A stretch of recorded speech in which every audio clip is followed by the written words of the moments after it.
Thanks everybody for coming tonight. It's always fun to talk about one of my favorite topics, perinatal mood and anxiety disorders. And so the term perinatal mood and anxiety disorders has really come to be very popular in the last few years. People used to talk a lot about postpartum depression, which of course is still a thing and we still talk about it. But the recognition that there's a broader things going on in the perinatal period than just postpartum depression. So that's why I'm using this broader term tonight. Before I get started, I'm going to talk about a case, but I also wanted to just remind everybody, who we are at the Women's Mood Disorder Center and why we're here doing this for you. So we're a specialized center that has both clinical work and research and our goal is to kind of improve and influence the care of women's mental health, particularly during and after pregnancy, but also at other points of the reproductive lifespan.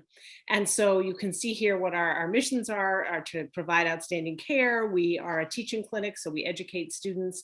We try to educate other providers and the public, hence Hopkins at Home, on the unique issues surrounding women's mental health. We conduct research on these areas, and we hope by doing all of these things to help lead the nation in improving the practice of reproductive psychiatry. So what is reproductive psychiatry? We talked a little bit about this last week, but I always like to define my terms before I get too far into it. And I think it's important to define it because some people use lots of terms interchangeably, like the term women's mental health and the term reproductive psychiatry and the term perinatal psychiatry.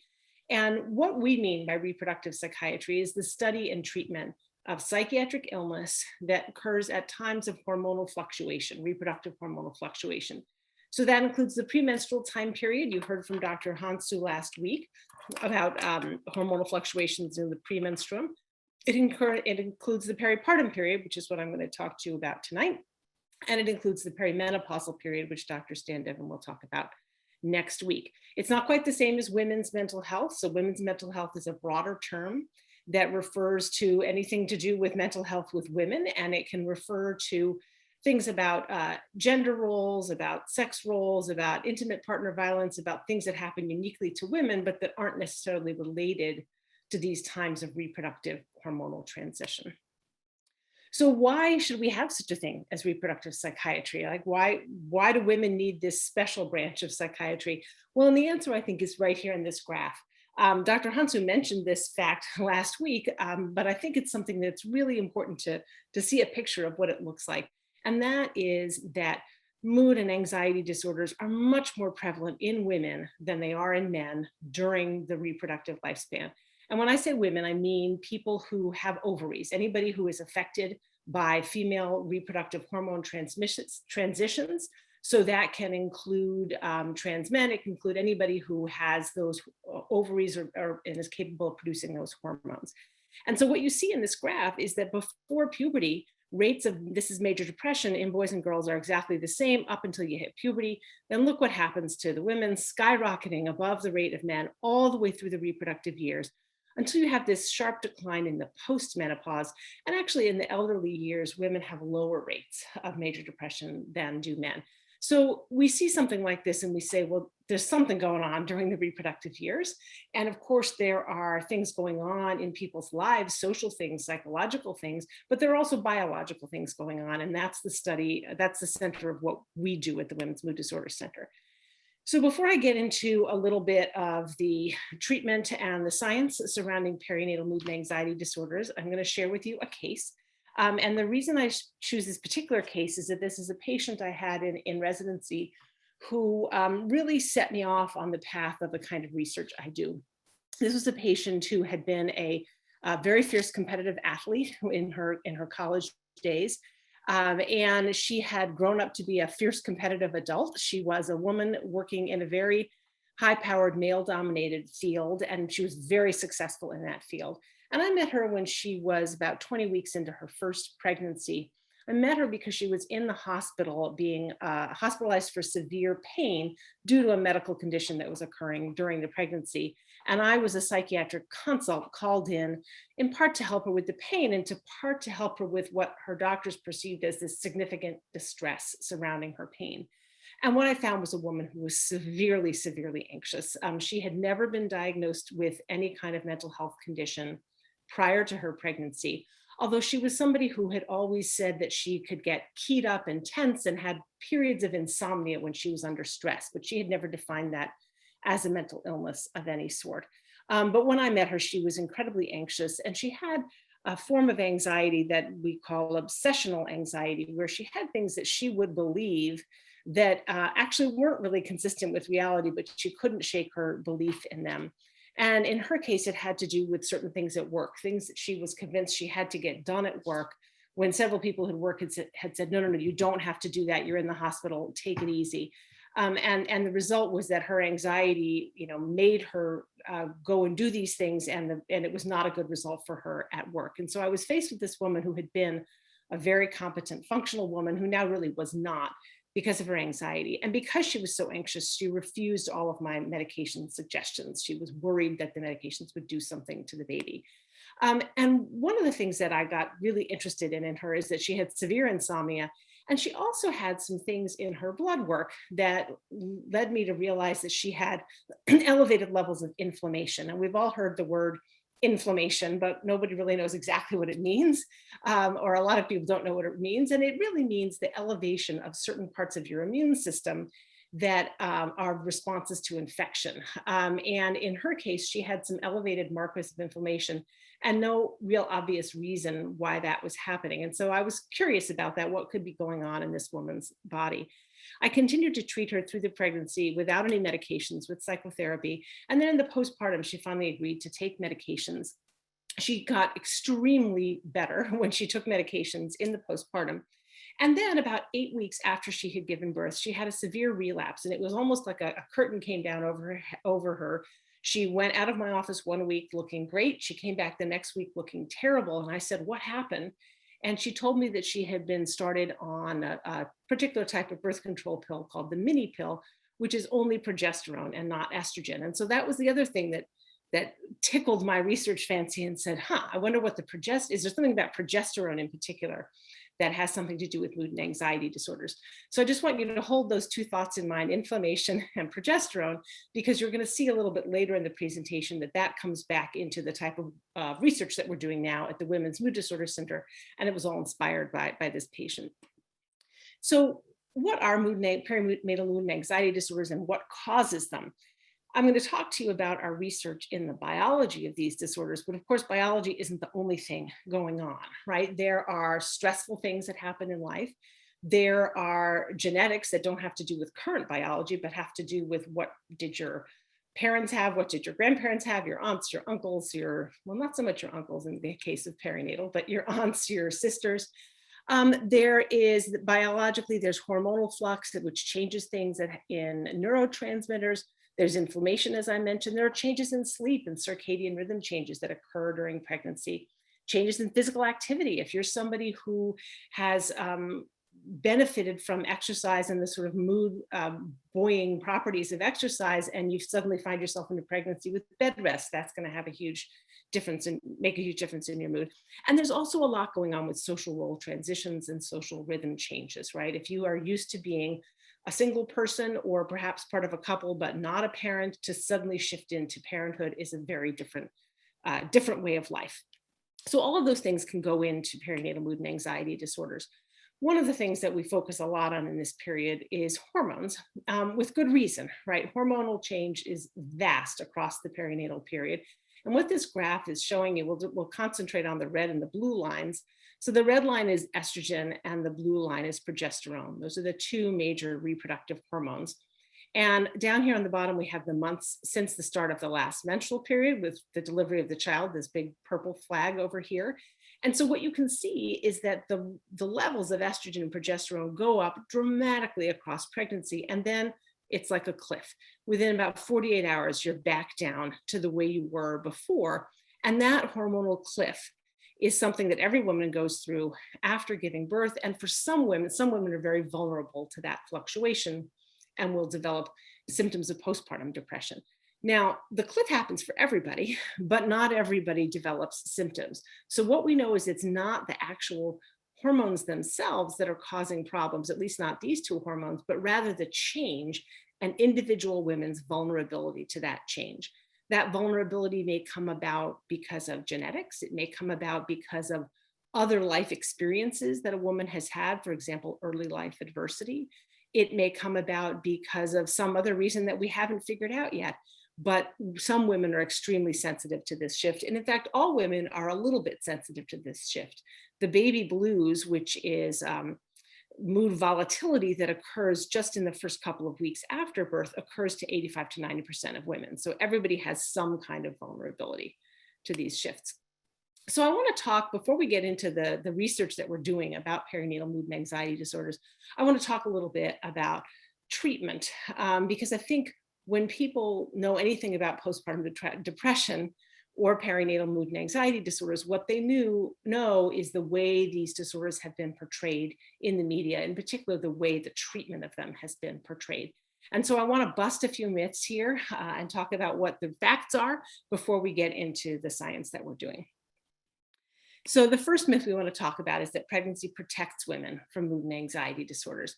Now, this is a myth of long standing. It was something, I was just working this morning with somebody who's writing a piece about something that happened in an asylum in the 19th century when we thought that there was such a thing as therapeutic pregnancy. So they actually felt that in order for women to recover from mood and anxiety disorders, it might benefit them to get pregnant, and they would prescribe pregnancy.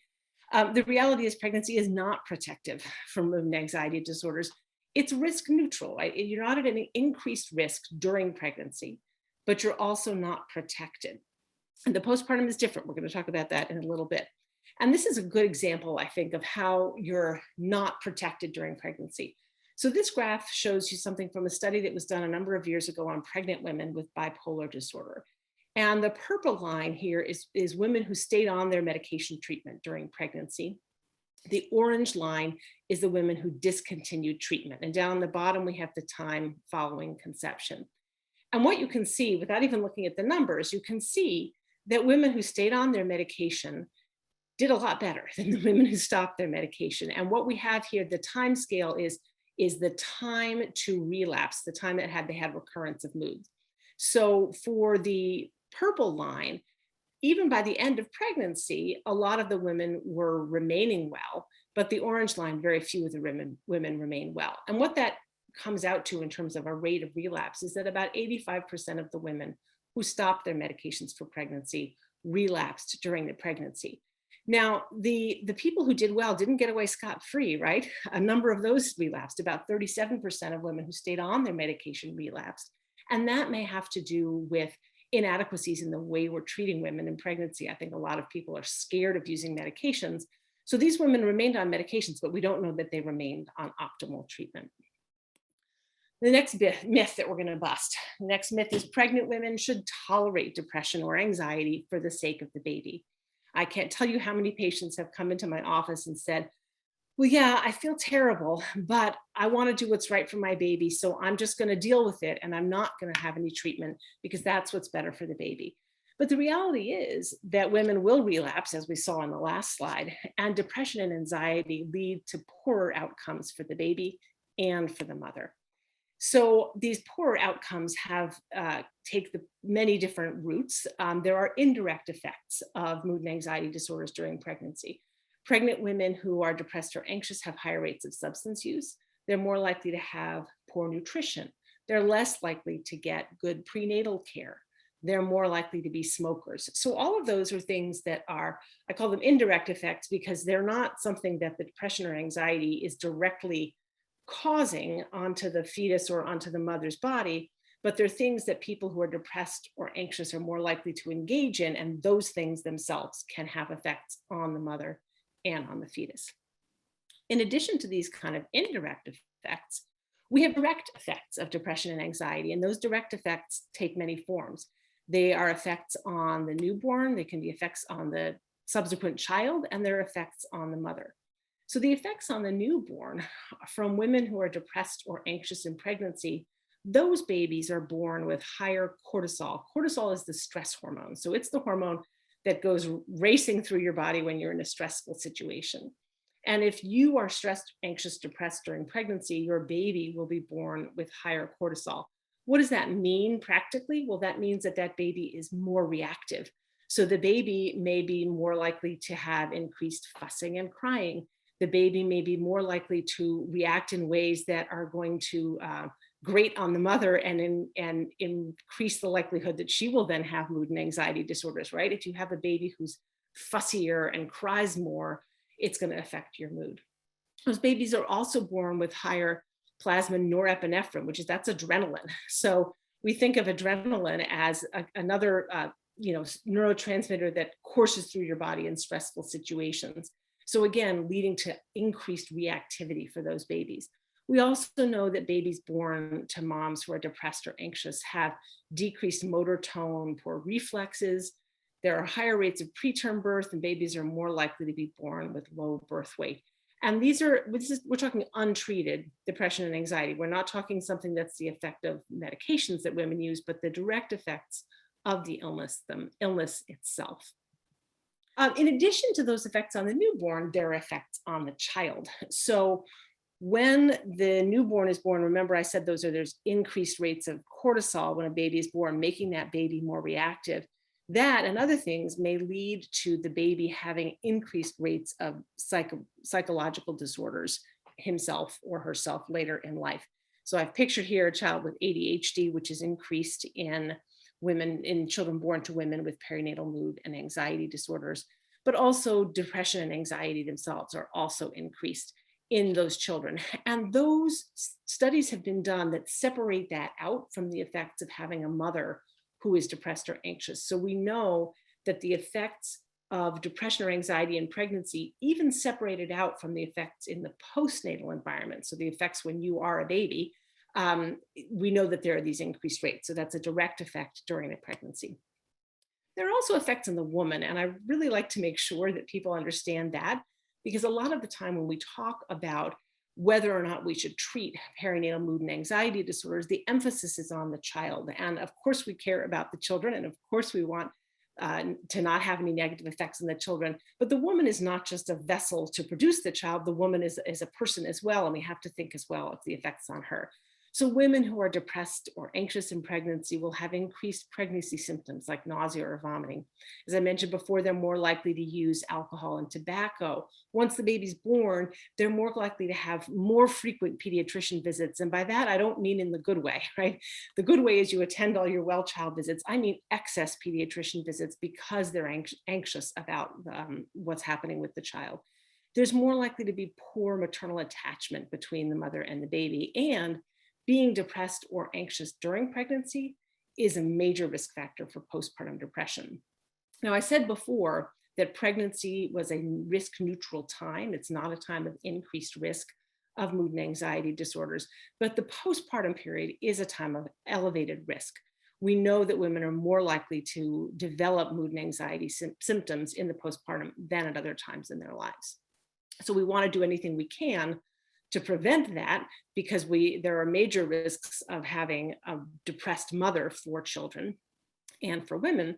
So if we can treat mood and anxiety disorders in pregnancy and thereby prevent that postpartum depression and prevent that kind of double whammy of the effects of depression and anxiety in pregnancy, plus the effects of depression and anxiety after pregnancy, we're going to have a better outcome for the family.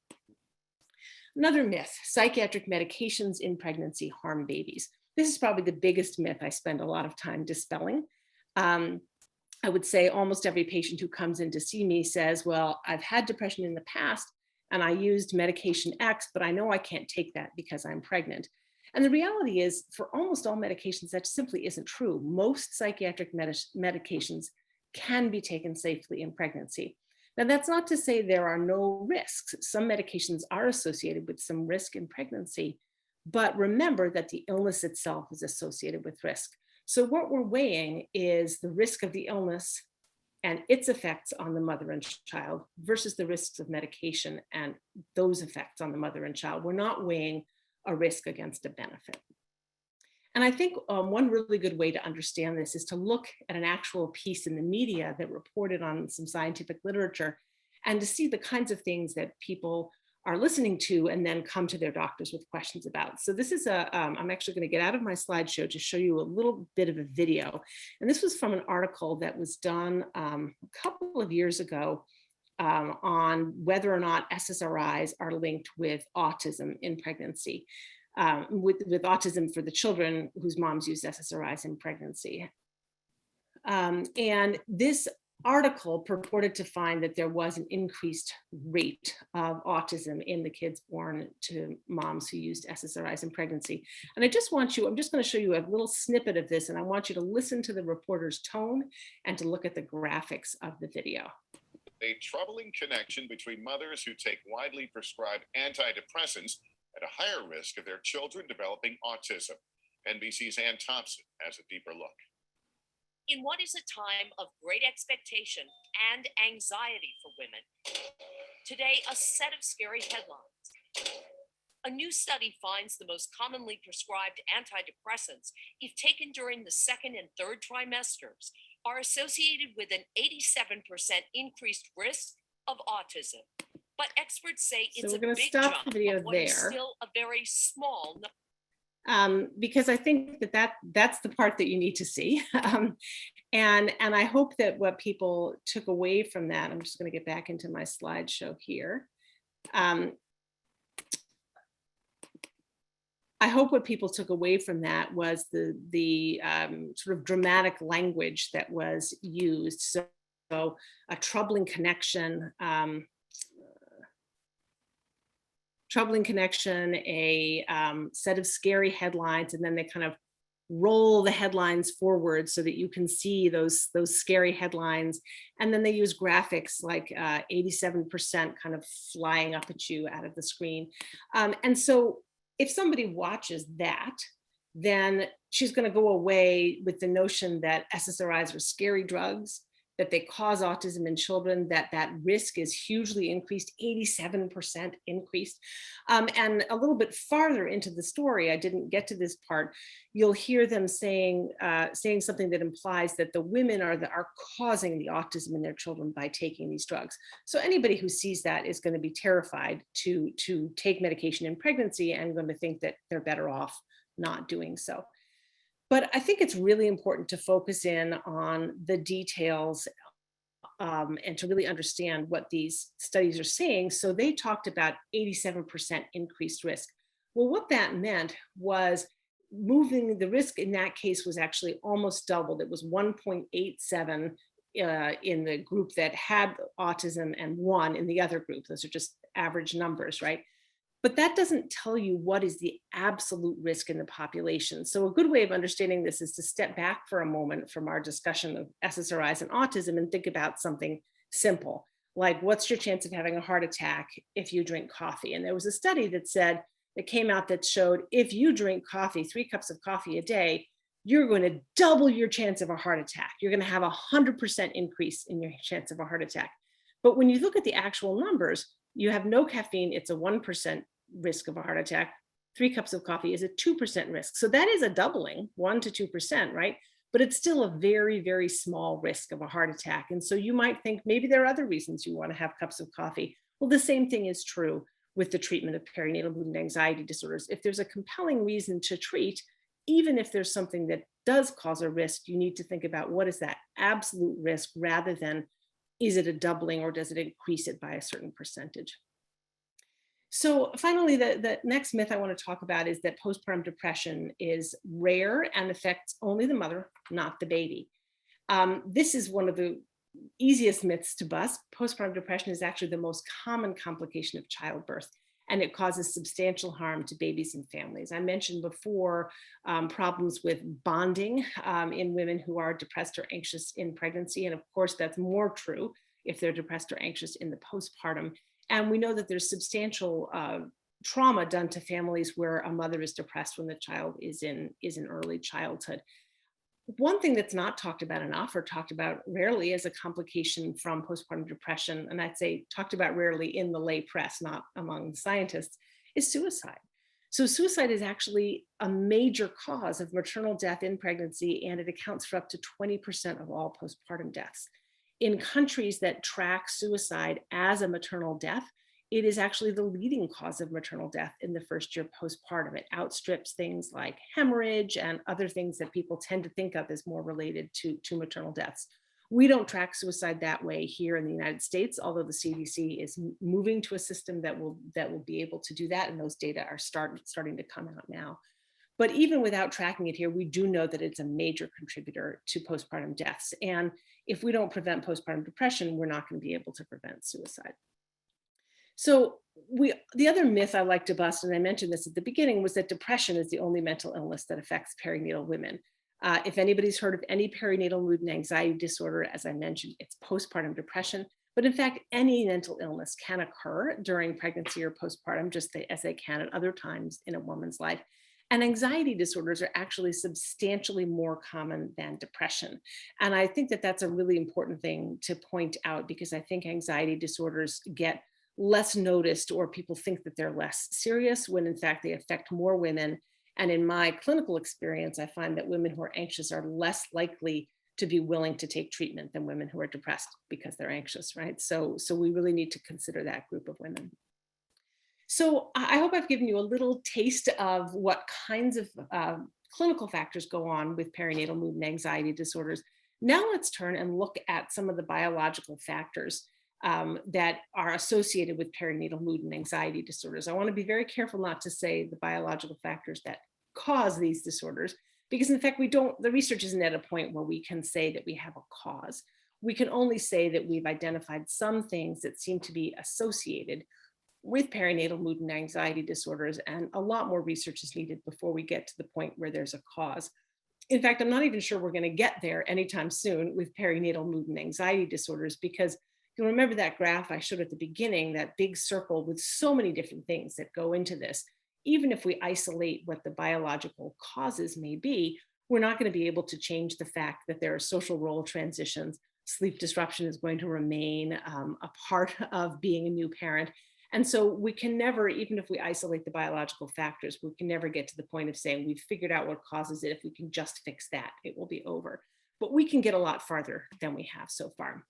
So I'm going to talk today just about two little tidbits of research that were involved in the Women's Mood Disorders Center that I hope will help us to advance the science. One is inflammation. I mentioned before, changes in the immune system and inflammation. And this research is trying to answer the question, does inflammation make pregnant women anxious, or is inflammation associated with anxiety in pregnancy? And then in other research, we're looking at postpartum depression and asking the question, well, what if we had a hormonal test that could help us to predict postpartum depression? So let's talk first about inflammation and the immune system. This is a complicated picture, and you do not have to understand any of these letters that are involved in it. All you have to understand is the fact that we have some things in green that are going up and some things in red that are going down. And what this is trying to illustrate is the complicated changes that occur in the immune system during a normal pregnancy. So the immune system is what keeps pathogens out of our body and helps to keep us well in the light of pathogens. So during pregnancy, it has to change, right? Because the fetus is a pathogen in some senses. It's an outside body that resides within the body of the mother. And if the immune system just went on its merry way, it would quickly kill the fetus and we would not be able to reproduce. So people used to think that what this meant was that the immune system was just dampened down in pregnancy. So inflammation and other things that get the immune system going are all lower in pregnancy. We now realize it's much, much more complicated than that, and it changes several times across pregnancy with different kinds of the immune system going up and down. But it all acts together to essentially show us that the things that are part of the immune system that are the barriers to things from the outside getting in are strengthened during pregnancy. And that makes sense, right? This is already inside. There are other things out there, viruses, bacteria, other things that you don't want to get in. So the parts of the immune system that keep those things out are strengthened.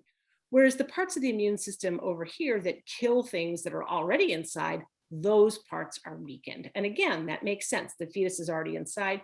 You don't want to kill it. So this is what happens in normal, healthy pregnancy.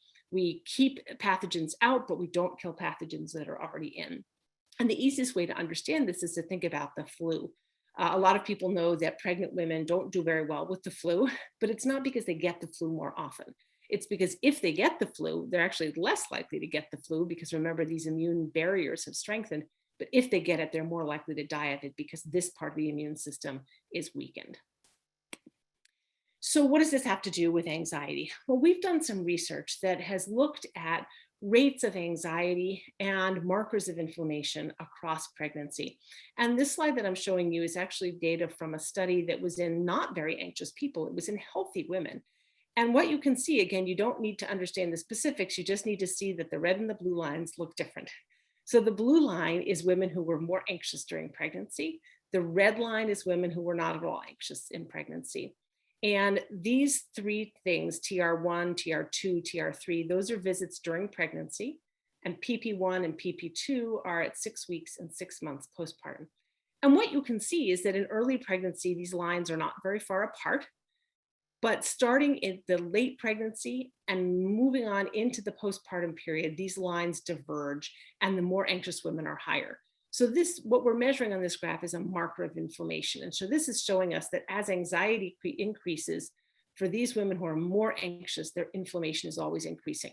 Now, which way is it going, right? Is it the anxiety causing the inflammation causing the anxiety, or a third thing that's related to both of them? That we don't know. What we just do know that there's this association.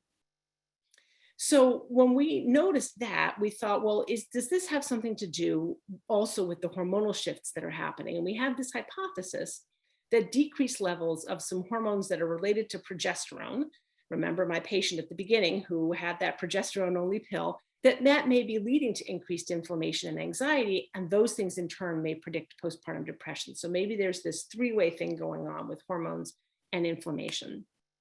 And we've done some other research showing that in fact, there may be a way to predict the development of postpartum depression by looking at your hormones in pregnancy. So we've done a lot of research on a hormone called allopregnanolone. Those of you who were here last week heard Dr. Hansu talk about allopregnanolone and its role in premenstrual mood disorders. Well, it also plays a role in peripartum mood disorders. And the research we have done shows that your level of allopregnanolone early in pregnancy may predict who's going to go on to develop postpartum depression. And maybe it's tied into that inflammation we're seeing in the anxious people. But in this study, what we found, here we have on the bottom the allopregnanolone level. And here we have on the y-axis the odds of developing clinical depression. And you can see that as your allopregnanolone level gets higher, your odds of developing clinical depression gets lower. So we found that each time you increase the amount of allopregnanolone, you decrease the odds of developing postpartum depression. But it's complicated. So I showed you before this very simple, neat, elegant story of inflammation just going up as anxiety went up across pregnancy. But remember, I said that was in a group of healthy women who were not very anxious. We did the same study in a group of women who were very anxious, and we found a totally different pattern. In this study, we had, again, we're doing inflammation across pregnancy, second trimester, third trimester, and this is a composite score of inflammation from a bunch of different markers. And what we found is that the healthy women showed a slight rise in inflammation as they went across pregnancy, but the women who had chronic anxiety were lower than the healthy women and actually dipped down. But it was the women who were healthy at the beginning and became anxious who had this increase across pregnancy, that burst that we saw with the other anxious women. So what that means is it's incredibly complicated, and we have to think about not only are women anxious, but what type of anxiety they have, and is the anxiety something that pre-existed that makes them different in some way from healthy women, or is it anxiety that starts in the pregnancy, and that's maybe a whole different story. So those are just a few tidbits of the kind of research we're doing. And I always like to bring it back to why are we doing this and what's the possible clinical application? Well, inflammation is something that we have both drugs and other natural products to treat. So if we could find that inflammation was really playing a role in perinatal mood and anxiety disorders, we might have things other than SSRIs to try for treatment. I've pictured here omega-3 fatty acids, some non-steroidal anti-inflammatory drugs, which at the moment you can't use that safely in pregnancy, but maybe someday, and other anti-inflammatory foods. We've also developed treatments based on the hormonal theory. So if allopregnanolone has something to do with postpartum depression and low allopregnanolone predicting who's going to develop postpartum depression, let's make a drug based on allopregnanolone. So last year, or 2 years ago now, in March 2019, the FDA for the very first time approved a drug for postpartum depression. There's never been a drug that's had an indication specifically for postpartum depression. This drug, brexanolone, is a synthetic version of allopregnanolone. Now, it's not something that's in common use at this point because it's an IV drug that can only be administered inpatient. It's very expensive, but it's a drug that's based on a theoretical model of how postpartum depression might work, and the data are very compelling. And so it's a start getting us toward a more specific kind of treatment for women with these perinatal mood and anxiety disorders. So what's the future? The future is, how can we prevent these? We're getting to the point where we know how to treat them, but let's try to prevent them from happening. And so that's the kind of research that we'll be trying to do over the coming years. I want to give a shout out to all the people who work with us at the Women's Mood Disorders Center. Dr. Jennifer Payne, our director, who's not with us tonight, but who inspires us in all the work we do, and all of the wonderful fellows, research assistants, and faculty who are associated with our center, and also just acknowledge the funding for our research.